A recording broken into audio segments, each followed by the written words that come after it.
안녕하세요. 새벽의 축구 전문가 페노입니다. 오늘은 프리미어리그 13라운드 리버풀과 토트넘의 경기에서 볼 수 있었던 경기 포인트에 대해 살펴보려고 합니다.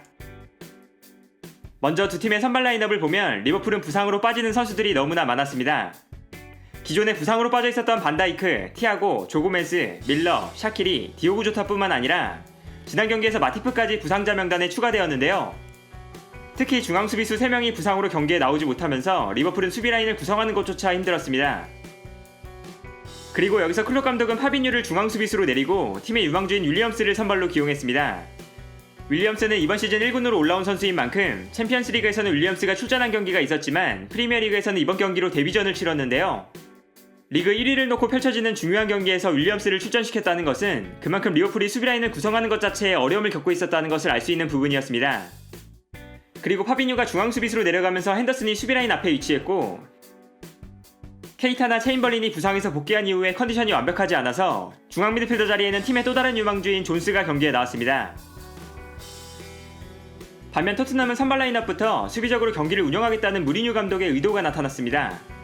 먼저 공격적으로 뛰어난 레길론 대신 벤 데이비스를 출전시키면서 벤 데이비스가 공격적으로 올라가기보다 수비 라인을 지키고 있는 모습을 보여줬고 중원에는 은돔벨레 대신 수비적으로 좀 더 많이 뛰어줄 수 있는 로셀소를 선발로 기용했습니다. 그리고 여기서 재밌었던 것은 손흥민을 측면에 기용하는 것이 아니라 최전방 투톱에 배치하면서 시소코를 측면 미드필더 자리에 배치했다는 것이었는데요. 기본적으로 살라와 아놀드, 마네와 로버트슨으로 이어지는 리버풀의 강력한 측면 라인에 대비해서 수비적으로 강인한 시소코를 측면에 배치하고 왼쪽에서도 공격적인 오버래핑을 시도하지 않을 것이기 때문에 수비적인 역할에 적합한 벤 데이비스를 출전시켰다고 볼 수 있었습니다. 또한 손흥민을 좀 더 높은 위치에 배치하면서 수비적으로 경기를 운영하면서도 역습이 시작될 때 손흥민이 전방으로 빠르게 뛰어나갈 수 있도록 만들었고 특히 케인과 손흥민을 함께 전방에 배치해서 파비뉴와 윌리엄스로 이루어진 리버풀의 불안한 중앙 수비 라인을 공략하려는 의도를 가지고 있었습니다. 따라서 경기를 보면 토트넘이 수비 라인을 내린 상태에서 최전방에는 케인과 손흥민을 배치한 모습을 볼 수 있습니다. 그리고 여기서 토트넘은 기본적으로 굉장히 소극적인 경기를 펼쳤습니다. 특히 리버풀이 후방에서 볼을 전개할 때 토트넘은 전방 압박을 거의 가져가지 않으면서 후방으로 물러나 있었는데요. 결국 이번 경기는 수비라인을 내린 토트넘과 토트넘의 수비를 무너뜨려야 하는 리버풀의 대결로 흘러갔습니다.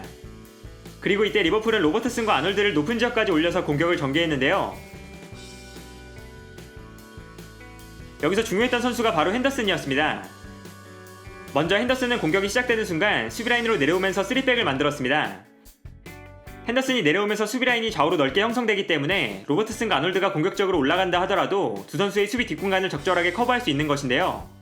이러한 상황에서는 로버트슨과 아놀드 또한 수비에 대한 부담을 덜고 공격에 집중할 수 있었습니다. 경기 장면을 봐도 리버풀이 공격을 전개할 때 핸더슨이 수비라인으로 내려와서 플레이하는 모습을 자주 볼 수 있었는데요. 그러나 이렇게 핸더슨이 수비라인으로 내려가면 수비라인 앞 공간을 보호해주는 선수가 사라질 위험성이 있었습니다. 따라서 핸더슨이 후방으로 내려가면 바이날둠이 수비라인 앞으로 내려와줬습니다. 예를 들면 핸더슨이 수비라인으로 내려왔을 때 연쇄적으로 바이날둠 또한 수비라인 앞으로 내려오는 것인데요. 이렇게 핸더슨과 바이날둠이 내려왔을 때 리버풀의 전역에서 지켜봐야 하는 선수는 존스였습니다. 바이날둠이 내려가기 때문에 리버풀은 존스가 있는 쪽에서 좀 더 많은 선수들이 위치하고 있었고 자연스럽게 리버풀은 존스가 있는 쪽을 활용해서 공격을 전개할 때가 많았는데요. 이때 존스의 움직임이 흥미로웠던 것은 클롭 감독이 처음에는 존스를 오른쪽에 배치했다가 시간이 지나면서 왼쪽으로 위치를 바꿔줬다는 것입니다. 살라가 중앙으로 움직여서 득점을 노리는 경우가 많은 만큼 살라가 있는 오른쪽에서 공격을 진행하기보다 마네와 로버트슨이 있는 왼쪽에서 공격을 진행하기 위한 선택이었고 공격을 진행할 때 바이날둠과 피르미누까지 왼쪽으로 움직여주면서 리버풀은 왼쪽 측면을 중심으로 공격을 전개했습니다. 따라서 경기 초반에는 존스가 오른쪽에 배치되어 있었지만 시간이 지나면서 왼쪽에서 플레이하는 모습을 자주 볼 수 있었고 존스, 로버트슨, 마네를 중심으로 공격이 전개될 때 바이날둠이나 피르미누까지 측면으로 움직여서 왼쪽에 선수가 밀집하는 장면이 자주 나왔습니다. 실제로 리버풀의 공격 방향을 봐도 왼쪽이 가장 높은 것을 볼 수 있습니다. 그리고 선수들이 왼쪽 측면에 밀집하면서 리버풀은 수적 우위를 바탕으로 공격을 풀어나가기 시작했습니다. 특히 시소코와 오리에를 상대로 로버트슨, 마네, 존스가 수적 우위를 만들면서 찬스를 만들어냈는데요. 예를 들어 이 장면을 보면 오리에가 마네를 마크하고 있고 시소코는 로버트슨을 견제하고 있는데 이때 아무런 압박을 받지 않고 있었던 존스가 측면으로 달려나가면서 토트넘의 측면을 무너뜨리는 것을 볼 수 있습니다. 리버풀의 선제골 또한 왼쪽에서 나왔습니다. 이 장면을 보면 오리에가 마네, 시소코가 로버트슨을 마크하고 있고 로셀소가 존스를 견제하고 있습니다. 그런데 이때 피르미누가 왼쪽으로 움직여서 순간적으로 수적인 우위를 만들어줬는데요.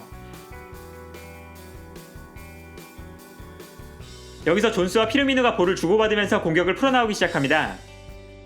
그리고 존스가 토트넘 수비를 이겨내고 들어올 때 중앙으로 이동해 있는 살라에게 볼을 보내줬고 살라가 슈팅을 시도했습니다. 그런데 여기서 살라의 슈팅이 토트넘 수비에 몸에 맞고 굴절되면서 요리스가 손쓸 수 없는 골대 구석으로 빨려 들어갔는데요.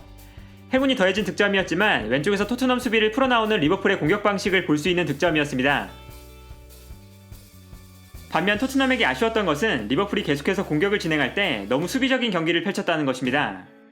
수비 라인을 너무나 많이 내린 상태였기 때문에 역습을 전개한다 하더라도 손흥민이 달려나가야 하는 거리가 너무 멀었고 특히 케인이 볼을 잡은 이후에 달려나가는 손흥민에게 패스하는 것이 토트넘의 주요한 역습 패턴이었는데 케인이 볼을 잡을 때 파비뉴나 윌리엄스가 케인을 강하게 압박해주면서 손흥민에게 패스가 가지 못하도록 방해했습니다. 그리고 너무 일방적인 경기가 펼쳐지면서 전반전 점유율을 보면 거의 80대 20 정도로 큰 차이가 발생했는데요.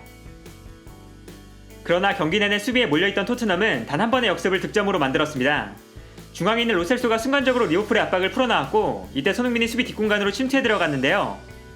공격을 위해서 리버풀의 수비 라인이 높아져 있는 만큼 손흥민의 스피드가 발휘될 수 있는 최적의 상황이었습니다.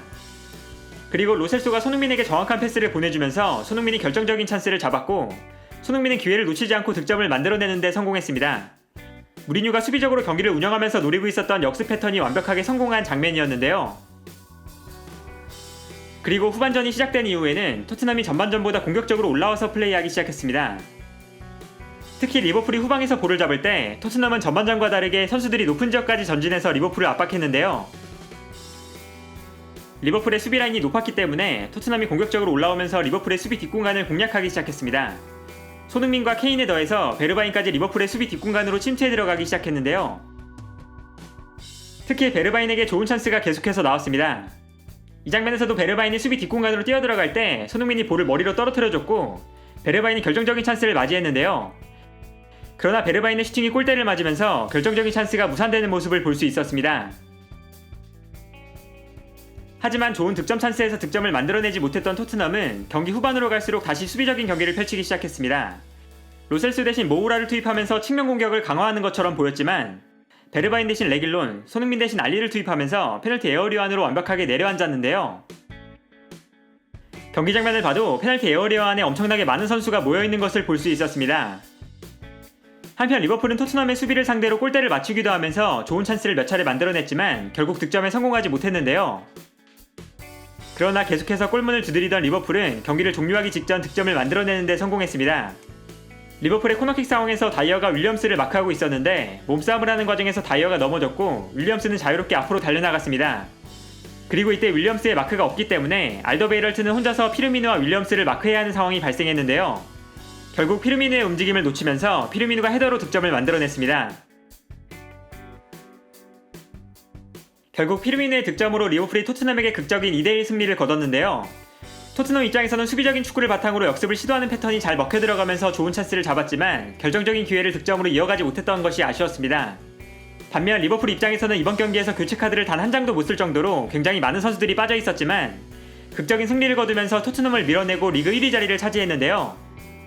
중요했던 경기였던 만큼 클롭과 무리뉴의 숨막히는 전술 싸움이 인상적이었던 경기가 아니었나 합니다. 오늘 영상은 여기까지고요. 시청해주셔서 감사합니다.